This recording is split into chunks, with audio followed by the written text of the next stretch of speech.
Bonjour, je suis Clifford Matthews pour Ciné Techno et voici ma critique du jeu Forza Motorsports disponible uniquement sur la Xbox. Alors Forza Motorsports est la suite du jeu qui a été sorti il y a à peu près 6 ans, mais dans le passé on avait Horizons. La grosse différence entre les deux, c'est que les Motorsports c'est vraiment un simulateur style RPG auquel on monte vraiment l'échelon des voitures afin d'obtenir la meilleure voiture, les voitures concept si vous voulez à un moment donné de course. Alors, auquel qu'on peut faire des modifications, configurer nos voitures, faire du tuning, si vous voulez, de chacune des voitures afin de perfectionner notre métier de courseur. Alors, ce qui est bien dans ce cas ici, c'est qu'on se base plus ou moins sur notre expérience. Alors, on accumule des points tout au long de notre trajet, de notre parcours de course, afin d'utiliser cette expérience-là pour obtenir des configurations de notre voiture et même de notre personnage, entre guillemets, mais dans ce cas ici, c'est notre carrière de course, faire des modifications à nos voitures. Les voitures, selon les courses ou peu importe de notre classement, on accumule de l'argent fictif pour obtenir ou se procurer des nouvelles voitures afin d'échelonner à des différents niveaux. Par la suite, ça veut dire qu'on a à peu près 25 courses dans chacun des échelons auxquels on peut faire des tours de course, on peut faire des tours de piste, pardon, ou bien on peut même arriver à des différents endroits. C'est des endroits fictifs, évidemment, mais on peut faire des pratiques, ainsi de suite, tout au long de la course. Qu'est-ce qui est bien avec les pratiques? C'est sûr que ça nous familiarise avec chacune des pistes. Ça nous donne peut-être aussi des indices de comment attaquer certains coins, ainsi de suite.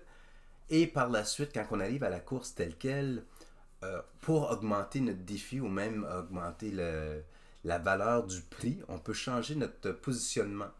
Soit qu'on arrive on commence en 12e place, mais on peut simplement aller en 24e position par exemple, et ça nous donne un meilleur. On peut changer le niveau de difficulté ou même se donner un défi, puisqu'on est les derniers pour essayer d'arriver en première place.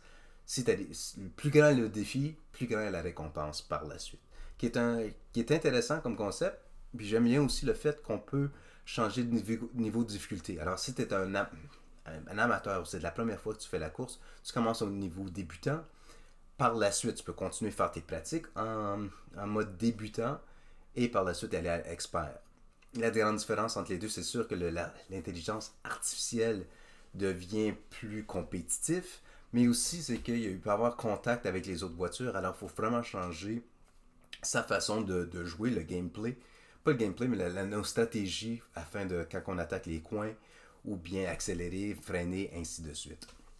Visuellement, ce jeu ici est phénoménal, spectaculaire. En ayant essayé d'autres jeux de course du même style, celui-ci auquel on dirait que c'est encore une coche plus élevée. Alors on voit que c'est vraiment fait pour cette console. Les framerates ou peu importe la résolution de l'image est fantastique. Quand il pleut ou qu'il y a des brumasses ou bien qu'il y a de la brume, on se sent vraiment comme si on était derrière le volant d'un de ces bolides. Même le gameplay, on voit aussi qu'ils ont mis l'attention à chacune des voitures auxquelles que chaque voiture réagit différemment, mais aussi c'est pas dépendant de comme le terrain. Par exemple, s'il pleut, puis on a une traction arrière, on ressent que le bolide ne réagit pas. Chaque bolide réagit différemment à chaque condition, qui est fantastique. Les couchers de soleil ou même le lever de soleil dans certains cas, on voit aussi comme visuellement dans l'arrière-plan un changement, mais non seulement sur la piste, sur la réflexion des voitures, sur les voitures, on voit les roues tourner, chaque petit détail est là. Alors visuellement, c'est peut-être un des plus beaux jeux de course que j'ai essayé jusqu'à présent. La force, encore une fois, de Forza, ici, dans ce cas-ci, c'est l'option multijoueur. Alors, lorsqu'on se branche sur le réseau de Microsoft, on est présenté avec d'autres amateurs de ce jeu. Mais encore là, c'est la panoplie, les options auxquelles qu'on peut euh, les options auxquelles on peut simplement faire de la course avec d'autres personnes, parce que c'est là où est-ce qui est le vrai défi. C'est pas nécessairement contre l'intelligence artificielle, mais c'est vraiment contre d'autres humains dans ce cas ici. Parce que eux, la grande majorité du temps, on a plus ou moins les mêmes stratégies vers certaines courses. Alors ça l'ajoute un petit effet. Et c'est ça là où est-ce qui est la beauté de ce jeu ici, au point de vue pour être capable de le rejouer à plusieurs reprises. Ce que j'aime bien encore une fois, c'est que ce jeu est vraiment un style RPG, qui veut dire comme un role-playing game, qui veut dire qu'on n'achète pas nécessairement une meilleure voiture, c'est selon l'expérience qu'on a, l'expérience qu'on a derrière le volant, qu'on accumule c'est sûr, c'est des experience points, c'est des points additionnels pour rehausser nos voitures. Alors plus qu'on joue, plus qu'on peut améliorer nos voitures, les techniques de nos voitures, l'équipement de des voitures, la performance points, et ainsi de suite.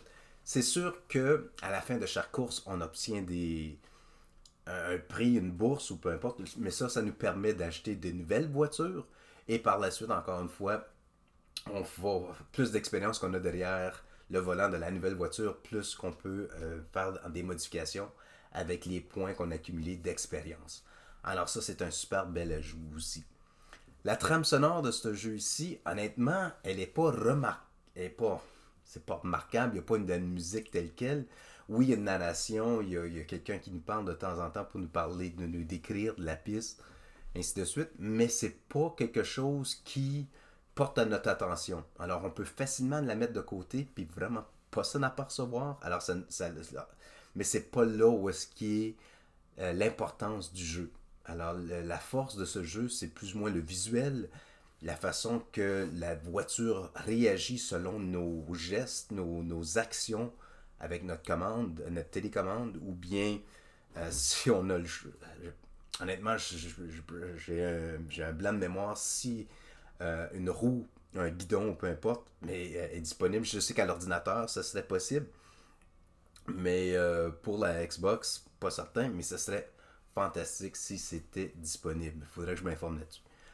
Euh, la, honnêtement, la seule chose que je peux dire que j'ai moins apprécié, c'est le fait qu'on ne peut pas choisir la durée de combien de pistes ou combien de tours de piste qu'on peut faire. Chaque pratique en moyenne, chaque pratique c'est à peu près 3 tours de piste. Euh, mais les courses telles quelles peuvent varier entre 5 tours, 6 tours, 10 tours. Mais ça serait bien peut-être d'en avoir plus long que ça ou plus court que ça. Parce que des fois, à cause qu'on se donne un défi, par exemple, on a juste besoin d'un tour de piste de plus. Ou bien juste raccourcir ou l'allonger pour avoir vraiment une expérience plus réaliste.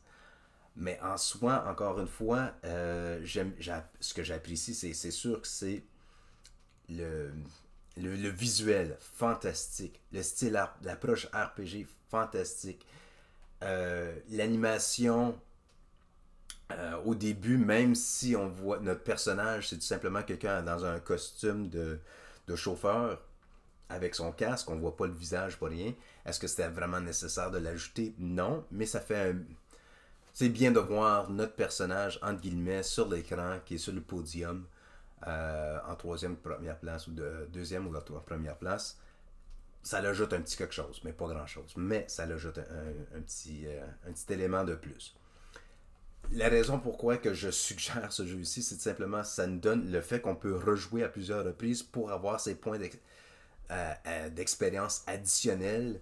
Ça en soi met l'ampleur sur l'expérience du jeu qui nous fait de jouer le jeu le plus souvent possible pour rehausser nos bolides qu'on s'est procurés et devenir expert à ce type de véhicule qu'on s'est procuré dans le jeu. Encore une fois, on peut reprendre ce même véhicule, jouer en multijoueur, en ligne avec ses amis, puis on peut se comparer les voitures par la suite, qui est encore une approche grandement appréciée. Pour Ciné Techno, mon nom est Clifford Matthews.